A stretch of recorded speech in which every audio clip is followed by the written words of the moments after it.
Hi friends, మీకు కానీ ఇలాగ పెద్ద పెద్ద వంకాయలు కనిపించింది అనుకోండి, ఏం కర్రీ చేయాలనిపిస్తుంది? నాకైతే ఇలాగ పెద్ద వంకాయలు కనిపిస్తే వంకాయ కాల్చి పచ్చడి చేయాలనిపిస్తుంది. కానీ ఈరోజైతే రొటీన్గా పచ్చడి కాకుండా పెరుగు వంకాయ అయితే చేసేద్దామా. దీనికోసం అయితే ముందుగా వంకాయలని అయితే రౌండ్గా కట్ చేసి పెట్టుకోవాలి.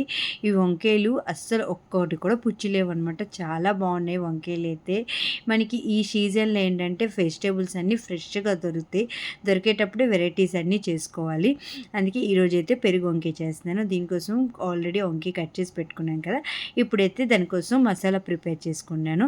మసాలా వచ్చి సాల్ట్, అలాగే మిర్చి పౌడరు, టర్మరిక్ పౌడర్, ఇంకా గరం మసాలా 4నైతే వేసేసుకున్నాను. వేసేసుకున్న తర్వాత కొద్దిగా ఆయిల్ వేసుకున్నాను. వేసుకొని మొత్తం అంతా మసాలా కలిపేసుకోవాలి. మంచిగా కలిపేసి పెట్టుకొని ఇప్పుడైతే మనం వంకాయలు కట్ చేసి పెట్టుకున్నాం కదా, ఆ వంకాయలన్నిటికి కూడా అప్లై చేసుకోవాలన్నమాట. ఇలాగా వంకాయలు దొరికేటప్పుడు మంచిగా వంకాయ కాల్చి పచ్చడి చేసుకున్న, ఇలాగ పెరుగు వంకాయ చేసుకున్న చాలా బాగుంటుంది. మసాలా అంతా 2 వైపులు పట్టించేసుకొని మొత్తం అంతా వంకాయల్ని ఒక హాఫ్ అన్ అవర్ టైం ఉంటే హాఫ్ అన్ అవర్ వరకు అలా మ్యాగ్నేషన్ చేసి పెట్టుకోవచ్చు. లేదు అంటే వెంటనే కూడా చేసుకోవచ్చు. నేనైతే ఇది వెంటనే చేసేసుకుంటున్నాను. ఇలా అప్లై చేసేసాను కదా మొత్తం అంతా వంకాయలు ముక్కలన్నిటికీ చేసుకొని నేనైతే పెట్టేసుకున్నాను. ఇప్పుడైతే ఒక గిన్నె తీసుకొని అందులో అయితే పెరుగు తీసుకున్నాను. గెడ్డ పెరుగు, ఇది ప్యాకెట్ పెరుగు అనమాట. అంత పులుపు కూడా ఉండదు. ఈ పులుపునైతే కొంచెం బీట్ చేసేస్తున్నాను. మంచిగా బీట్ చేసిన తర్వాత తగినంత వాటర్ వేసుకోవాలి.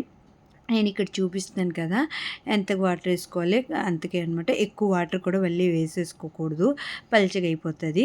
కొద్దిగా వాటర్ వేసుకుని మంచిగా కలిపేసిన తర్వాత తగినంత సాల్ట్ కూడా వేసేసుకోవాలి. ఇందులో మనం వంకాయకి ఆల్రెడీ వేసి ఉంటాం కాబట్టి చూసుకొని పెరుగులో కూడా తగినంత సాల్ట్ వేసుకొని పక్కన పెట్టేసుకున్నాం. ఇప్పుడైతే ఒక ప్యాన్ పెట్టుకొని అందులో అయితే ఆయిల్ వేసుకొని మనం వంకాయ మసాలా పెట్టాం కదా, అవన్నీ కూడా ప్యాన్ మీద వేసి మంచిగా 2 వైపులా గోల్డెన్ బ్రౌనిష్ వచ్చే వరకు కాల్చుకోవాలి. స్లో ఫ్లేమ్లో పెట్టుకొని మొత్తం అంతా కాల్చుకోవాలి, లేదంటే మాడిపోతుంది. వంకాయలు కూడా పచ్చుండిపోతాయి అనమాట. అందుకే స్లో మంటలో పెట్టుకొని ఇదైతే మొత్తం కాల్చి ఒక గిన్నెలో అయితే తీసేసుకున్నాను మొత్తం అంతా. ఇప్పుడైతే మనం ఆల్రెడీ పెరుగు కలిపి పెట్టుకున్నాం కదా, ఆ పెరుగునైతే మొత్తం వంకాయలన్నీ ములిగేంత వరకు మొత్తం పెరుగునైతే వేసేసుకోవాలి. వేసుకున్న తర్వాత లాస్ట్కి వచ్చి మనమైతే పోపు అయితే పెట్టేసుకోవాలి. దీనికోసం అయితే కొద్దిగా ఆయిల్ తీసుకొని అందులోనే ఎండుమిర్చి, కరివేపాకు, ఆవాలు, జీలకర్ర వేసి పోపు పెట్టేయాలి. అంతే. మీకు కానీ వీడియో నచ్చినట్టు లైక్ చేసి